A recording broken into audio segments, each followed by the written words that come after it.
sedikit Pak Tom.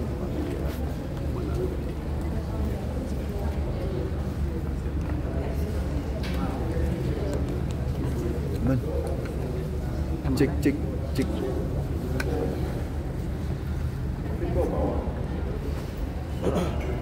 Aman? Jadi saya.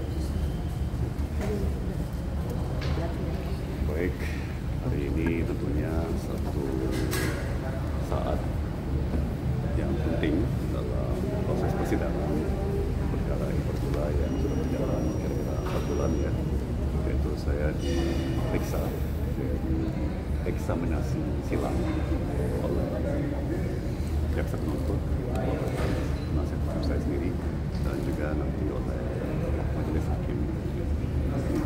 Ya, saya bersyukur kesempatan untuk menceritakan dan menyampaikan dari sudut pandang saya apa yang terjadi di 2016 dan 2016 dan apa pertimbangan-pertimbangan yang akhirnya terwujud melalui kebijakan-kebijakan dan tindakan-tindakan yang dirumuskan dan dilaksanakan di tahun tersebut. Tadi sudah menguraikan misalnya suasana di tahun 2015-2016. Ya mungkin kita sudah lupa dan sudah 9 tahun yang lalu, tapi sebagai contoh awal-awal permulaan pemerintahan Pak Presiden Jokowi tidak terlalu lancar ya, banyak masalah, bahkan ada yang akhirnya berujung pada perang terbuka antara polisi RI dengan KPK misalnya, dengan konsekuensi politiknya juga, dengan terus juga kurs rupiah saat itu melemah drastis ya.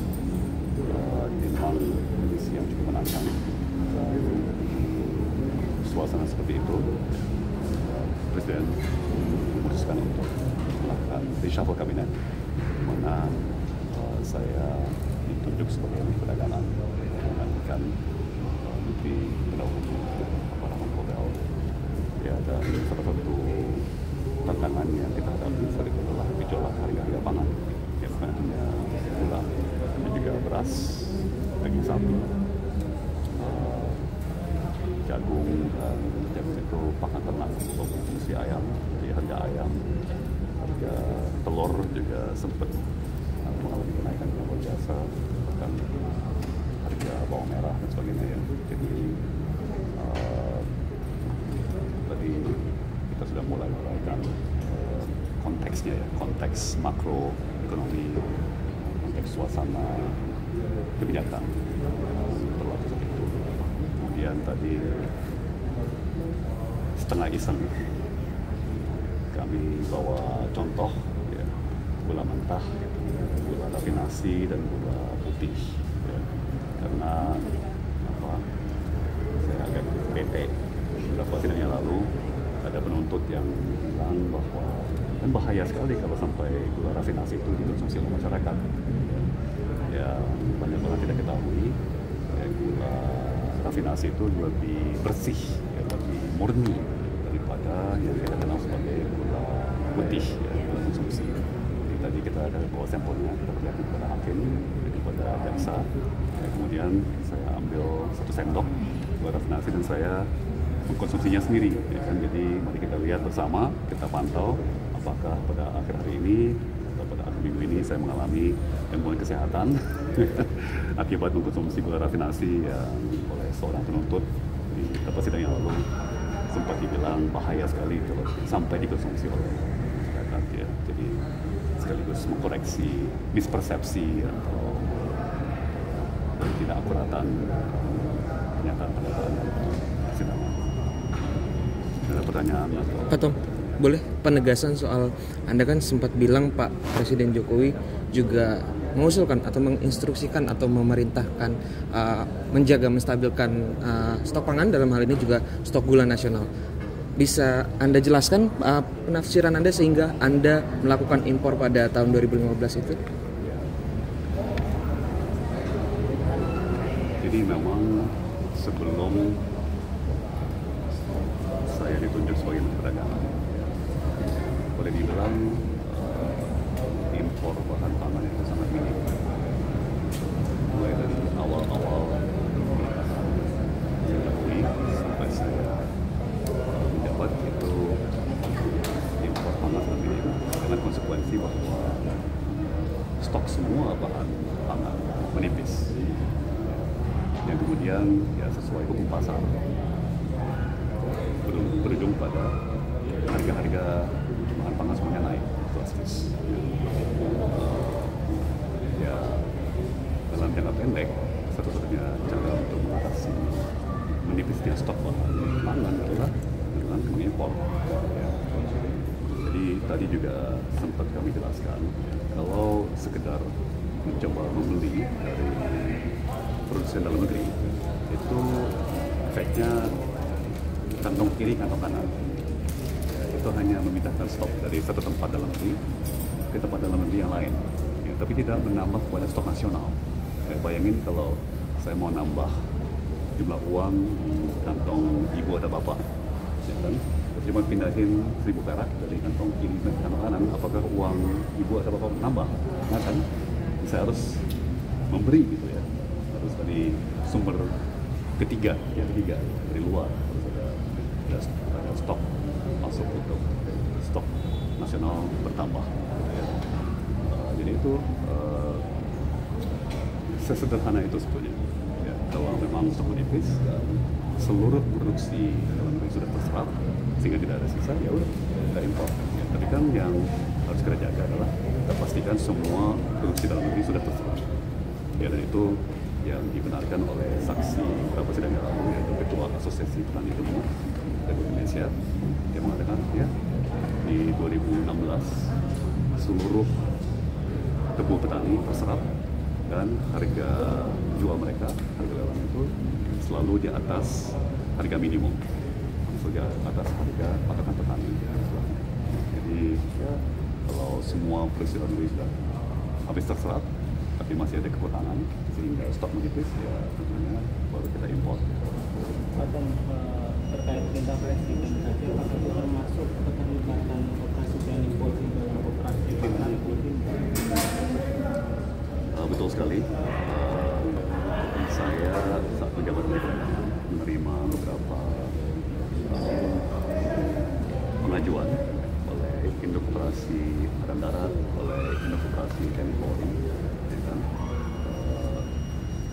dibilang proposal dari mereka agar mereka juga dilibatkan upaya pemerintah menstabilkan harga pangan, nambah stok pangan nasional termasuk stok gula, dan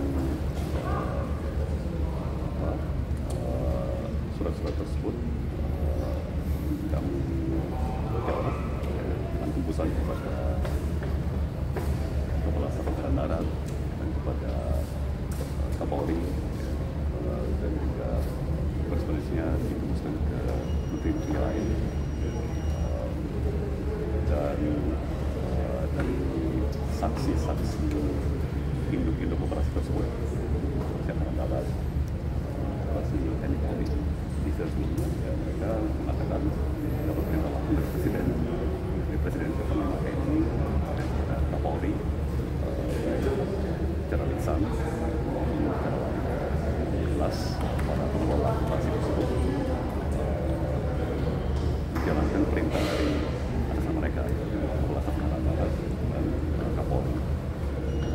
Atau sedikit artinya penegasan saja, apakah secara eksplisit pada saat itu Presiden Jokowi memerintahkan untuk mengimpor atau hanya mengatakan untuk menjaga kestabilan stok pangan? Tentunya peran Presiden adalah untuk menerjemahkan aspirasi masyarakat dan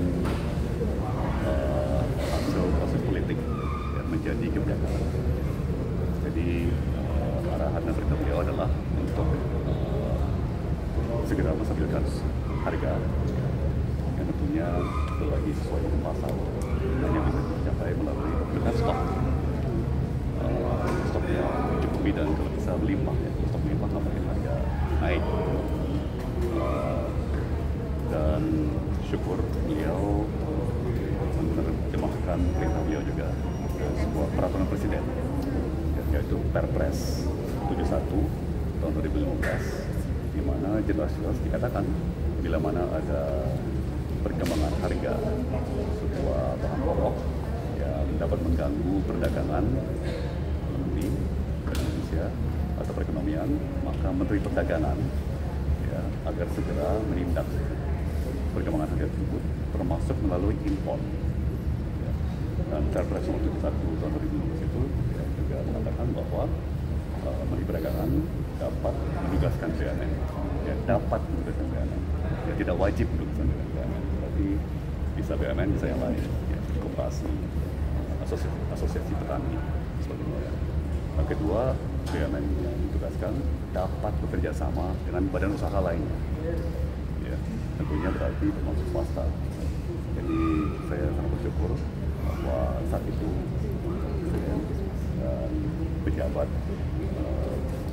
karyawan, struktural, seknek dan lain-lain cukup disiplin untuk merumuskan dan memformalkan, ya, memberikan Perpres dan dasar hukum lainnya, ya, kemudian menjadi payung hukum untuk peraturan Menteri Perdagangan yang saya terbitkan, ya, dan juga untuk kebijakan-kebijakan yang saya laksanakan bersama-sama dengan menteri-menteri dan kementerian yang lainnya. Ya. Oke. Terima kasih semuanya.